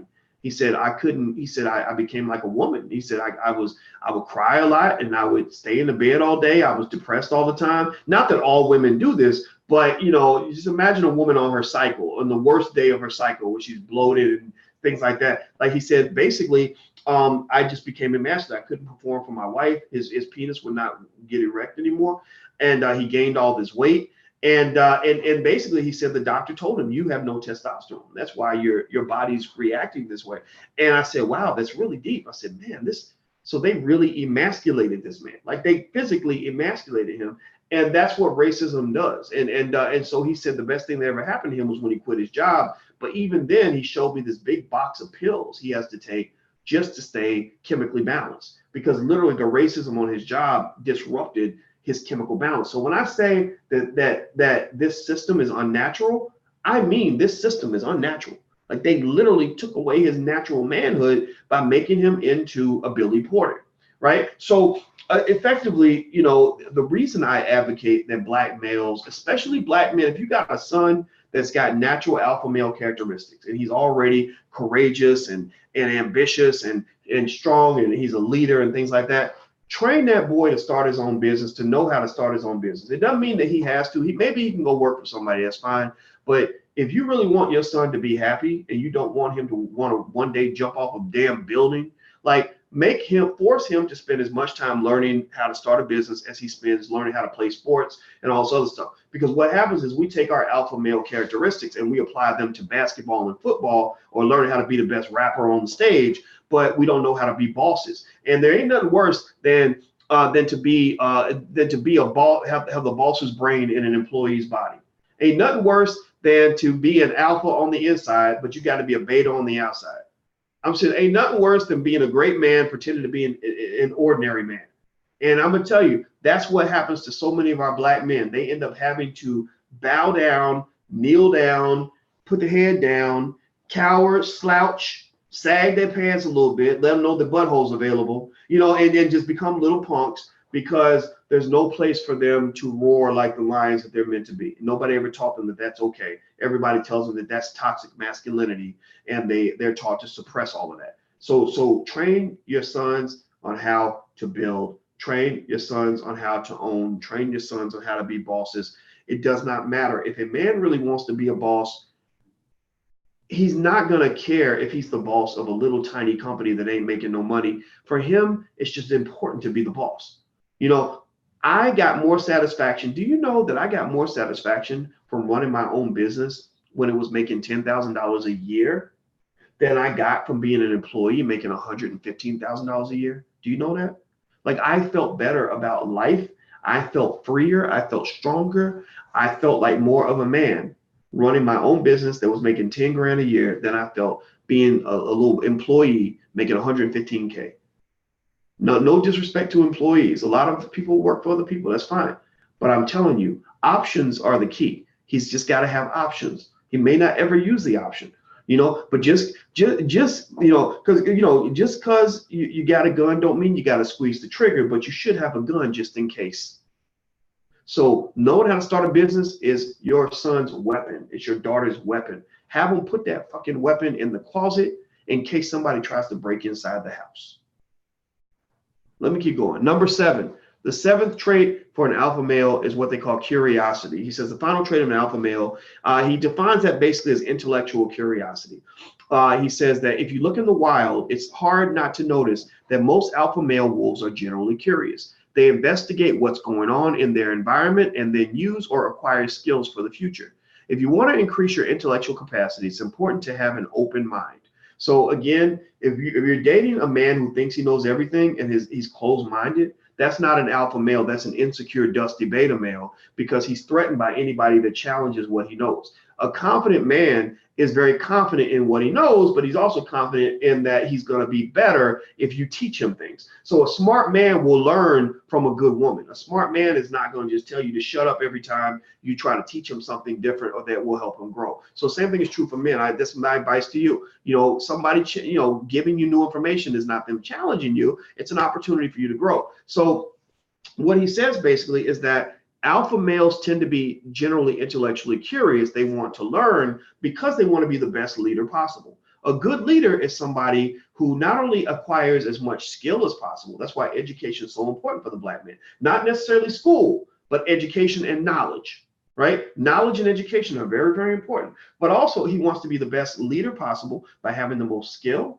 And also he wants to be the best leader possible by having the most information, right? When you have skill combined with information, then that leads to effective leadership, right? So you're making strategic decisions and you're going hard because you got the courage, right? So you're not scared of nothing, and you're inspiring others to follow you, but you're leading them to a good place. So in fact, few things will turn off a smart woman than a man who takes the lead, who leads without information, who leads without knowledge, who doesn't want to hear any other points of view, who doesn't research and think through the next move. Because remember, when you're a man, there's part of you that's a natural head of the family. The mother heads the family too in her own way as well. The leadership role of the mother is very, very important. The queen matters, right? But the king also has a really important job where you got a lot of trust. Your kids trust you to keep them safe. Your woman trusts you to make sure everything's taken care of. So what you want to do as a man is you want to pick up skill and you want to get information and you want to learn so that when you take all this trust, you're not going to go do something stupid. It's going to get everybody hurt. But here's the thing too. I think for ladies, this is my advice to women that respect what I'm saying here. So I know some of what I say is hard to digest because it's not politically correct. It's not what you're going to hear on ABC News or CBS, because I told you white folks are crazy. But for ladies, I told my daughter this. I said, when you pick a man and you pick him to be the alpha male of your household, you can't micromanage that. You can't be up his ass so much that he loses his courage and confidence. A man gets a lot of his courage and confidence from the confidence that's shown by his woman. Like when the woman is cheering him on, that's why little boys, when they're 12 years old, they love it. They're so proud when their mamas are in the stands saying, "That's my baby. You go, baby." They love that, right? And it makes them play harder. when I was in my football game and I was 12, and I used to run back the kickoffs, and I ran back the kickoff and I got tackled. I almost ran back for a touchdown. I was at the 50-yard line. I got up and I looked straight up in the stands, and I saw my mother cheering for me, and she was so proud. And that gave me a burst of energy. Another time when I was 14 years old, I was running the 200-meter dash against this boy named Lamont, who was super fast. And he just came out of the blocks like nobody's business. I had raced Lamont in the 100-meter dash. Lamont beat my ass because he came out of the block so fast I couldn't catch him. You know, a little short son of a bitch. But anyway, I ran against Lamont in the 200 meters, right? And I was afraid, because he killed me in the 100. So check this out. So I line up in the starting blocks, and Lamont is like right outside of me, right? So I can watch him as we're coming around the curve. So they said, run a second mark. So I get in the blocks, and I'm really nervous, but my mother's there, my little brother's there. My brother was about maybe 3 at the time. My sister was about 7 or 8 or 9 or something. And so I'm sitting, and he's like, run a second mark. They get in the blocks. They say, get set, bang, right? So we take off, right? And Lamont blasts out like a bat out of hell. I kid you not. The boy, he was gone. I said, man, he's going to kick my ass again. So check this out. So I'm running, and I can't stop. It's the 200-meter dash. I got to run 200 meters. So I'm running around the curve, and then check this out. It's like a moment I'll never forget. It's like it happened in slow motion. So I'm running, and I see my mother sitting there, and my baby brother's there, and they say, go, Coco. And my mother's cheering for me. And do you know, at that moment, it was like I had rocket boosters in my ass. Like, it literally gave me this burst of energy to see my mother in the stands cheering for me. And I just like, boom, like hit a second gear. And then Lamont I started reeling him in like a fish. Like, he was getting closer and closer and closer. And I chased him down, and I barely beat him at the finish line. I ran my fastest time ever.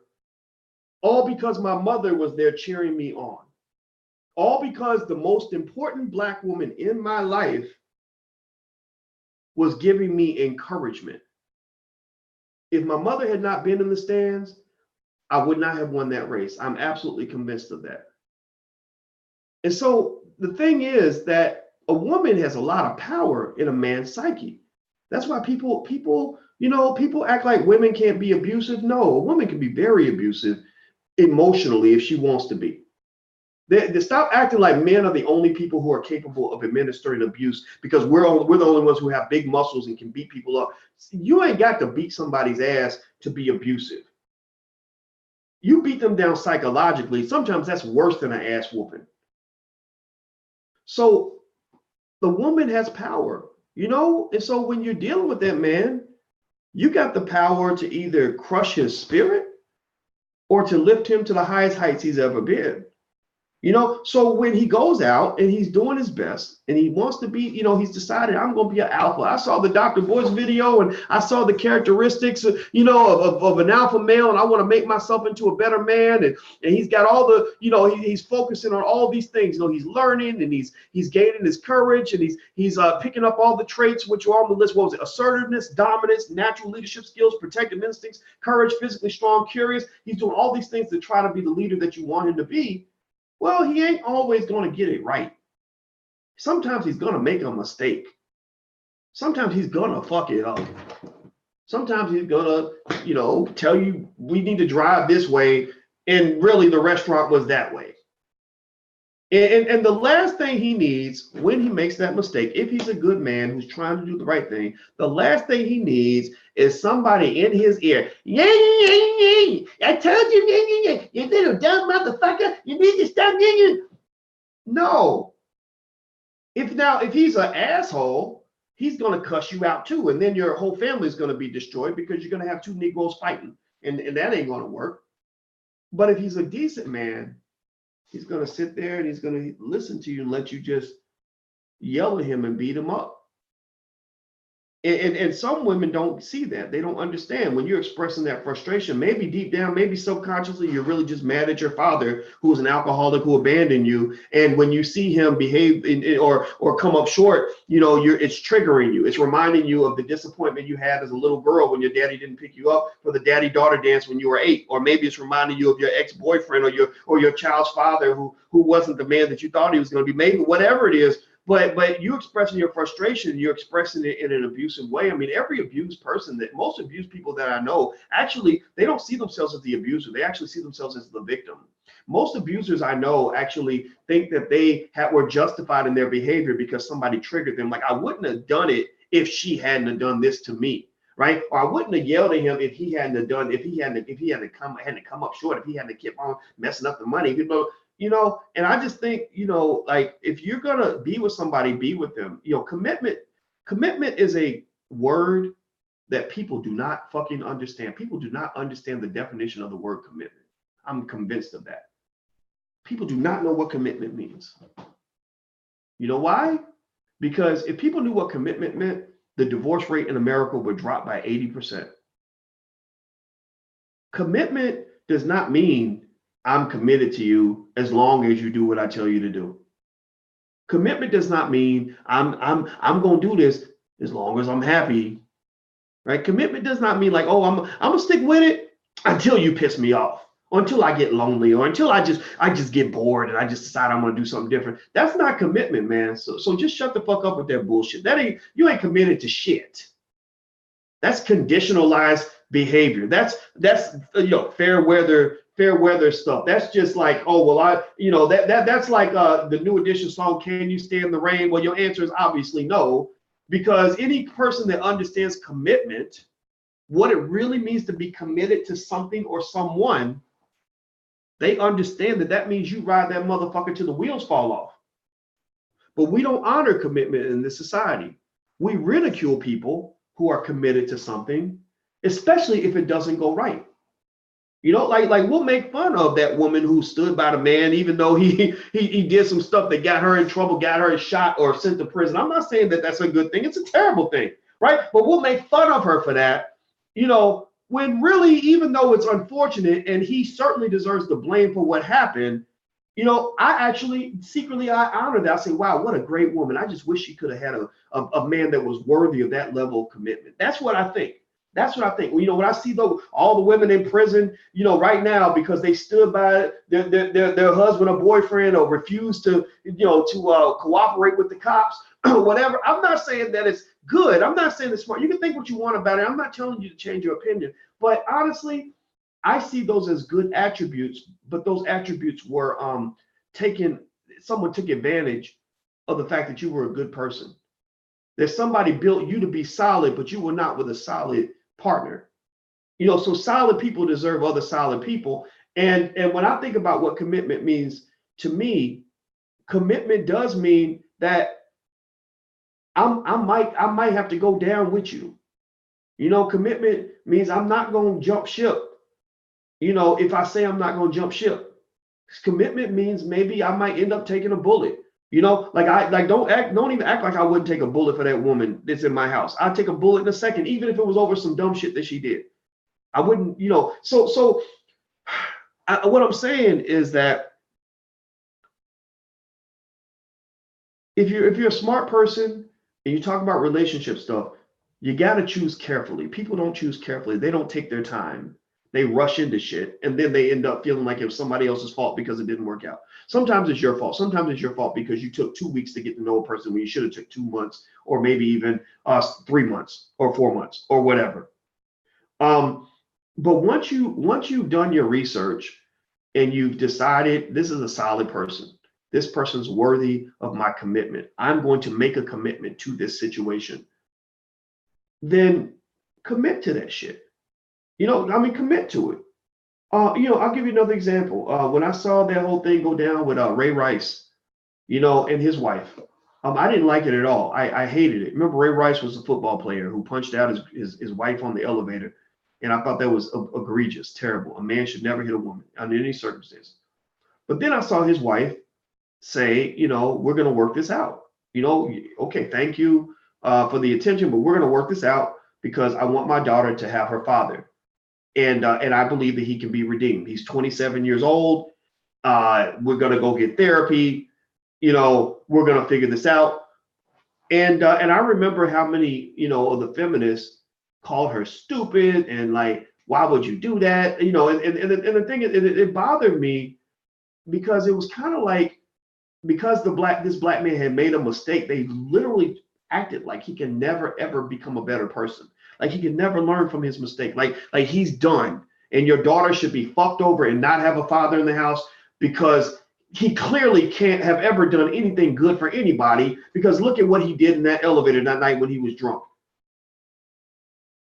And then now pay attention, mind you, it's fascinating though, how they won't hold a white woman accountable for anything she does while she's drunk, right? That's how the whole sexual assault conversation occurs, right? Like I told you I wanted to have sex with you, but you shouldn't have listened to me because I was drunk, because I'm not accountable for anything I do when I'm drunk.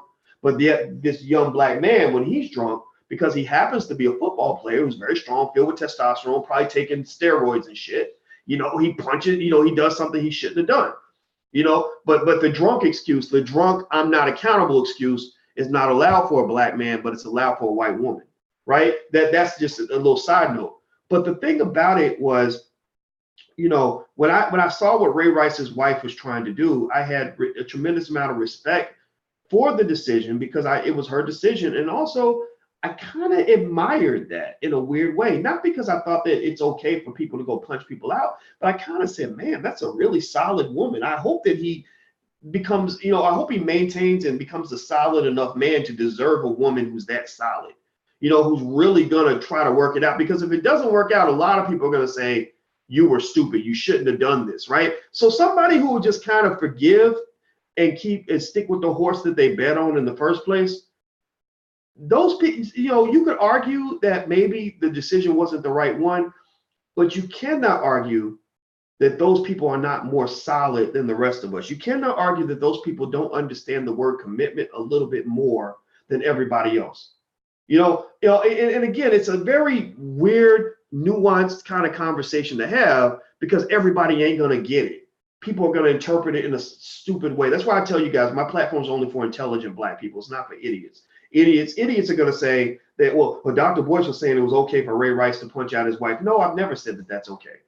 But the thing about commitment is that there's no such thing as a risk-free commitment. That's what people don't understand. So people, when they remain committed until something goes wrong and then they're not committed anymore, well, fuck you. You never know what commitment was anyway. Seriously, no disrespect. I know some people, people have divorces and things like this. So I'm not making fun of you. That's what but I'm just telling you, like, seriously, I encourage you to reconsider what commitment really means. Commitment means I'm gonna do this shit. When I asked my dad, I asked my father, I said, Daddy, what's the secret to you and mama being married for 45 years? How did y'all, a lot of people can't stay married for 45 minutes. How did y'all stay married for 45 years? And you know what my dad said? He said, it's easy to stay married for 45 years. You just don't get divorced. That's what he said. He literally broke it down to a functional activity. Like, he said, you just don't get divorced. He said, I committed to that woman, and that's where I'm at. That's where I'm going to be.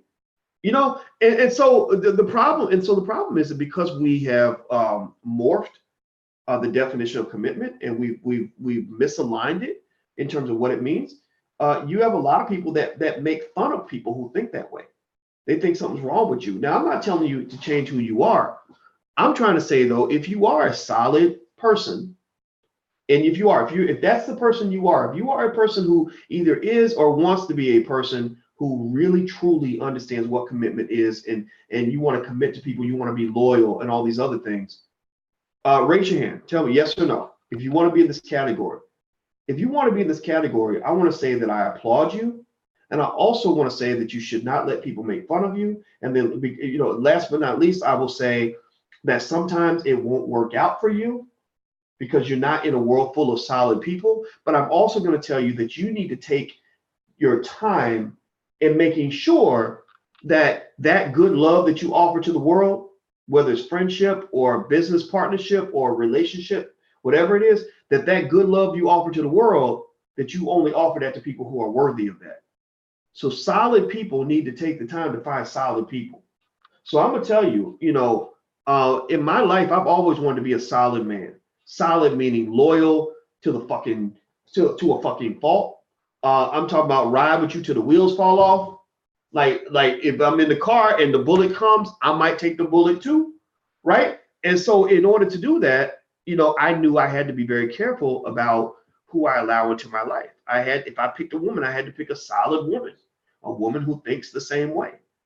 So solid people should not be with fly by night people, because they're only going to hurt you. They're going to hurt your feelings when they give up early and you don't give up. It's like going running. If you go running and you're trying to run a marathon, and you don't run with a person who can't cover 200 yards, right? Like, I know that from running. Like if the person can only run 200 yards and you're trying to run a marathon, you don't run with that person, because you're going to be running by yourself. So find another marathon runner. If you're solid and you are loyal and you are committed and you have a definition of what that means, get to know people to make sure that y'all see eye to eye on that, so that you can go into that and bring your excellent loyalty to a situation that makes sense for you, where somebody's going to reciprocate. It took me forever to learn that. It took me forever to learn like what loyalty really means. Like, I knew it and I knew I had it in me, but I didn't really nail it down to a precise definition until probably maybe a couple of years ago. And I'm gonna tell you, I've been hurt because of that, but that doesn't change who I am. You can't let the failings of the world change the core of who you are. That's your measure of strength. That's your test from God. So make sure you go past that test. Keep being a good person. There's nothing wrong with that. All right. So I hope that this conversation was helpful to you. I know that it was different from the typical conversations and stuff like that. But then again, y'all know when y'all come to my channel, we might talk about anything. But before we go, do me a favor. Please hit the thumbs up button. Thumbs up, thumbs up, thumbs up. If you're on Facebook, please share this conversation to your Facebook page. Don't forget, the podcast is on iTunes. If you go to iTunes and search for my name, you can download the podcast there. Also, if you are a Black man, you want to join our organization for Black men, you can go to blackmenunited.net. That's blackmenunited.net. Also, last but not least, I always give you guys the Melanated Mogul of the Day. Since none of us learned real Black history in school, we're going to play catch up. So here's our Melanated Mogul of the Day. His name is Ernie Green. This is the cartoon version of his face, and I'm gonna read to you about Mr. Ernie Green, who was born in 1938. His industry is football and manufacturing. After retiring from the NFL in 1968, Ernie Green co-founded Ernie Green Industries Incorporated, a manufacturer of auto parts in Dayton, Ohio. In 1987, Green established Florida Production Engineering, a wholly owned subsidiary of EGI, Ernie Green Industries, Ernie Green Industries. FPE, which is Florida Production Engineering, now ranks among the industry's leading manufacturers of chrome-plated and metal stamped parts. So this is Ernie Green, and this is his real life picture, and that's our Melanated Mogul of the Day. If you want to teach Black history in your home, because we told you guys we believe Black people should be educating our children, feel free to go to melanatedflashcards.com. That's melanatedflashcards.com. And we have lots of Black history flashcards like melanated monarchs and melanated minds and all this other good stuff, and also melanated moguls, because your children should learn Black economic history so they can find their superheroes in their own community and not elsewhere. Okay. So feel free to go to melanatedflashcards.com, or if you want to check out our financial flashcards for children, you can go to financialflashcards.com. That's financialflashcards.com. Or you can also go to financialworkbooks.com if you want to check out our workbooks. Somebody said I should put all that on one website, and I probably should, and I will at some point. But y'all know I'll get around to it when I get around to it. So anyway, guys, take care, and I hope you guys have a great day. And please hit that thumbs up button before you go. And I appreciate you hanging out with me for this important conversation. I think this is important for us to discuss codes of conduct in our community. So take care. I'll see you guys soon. Have a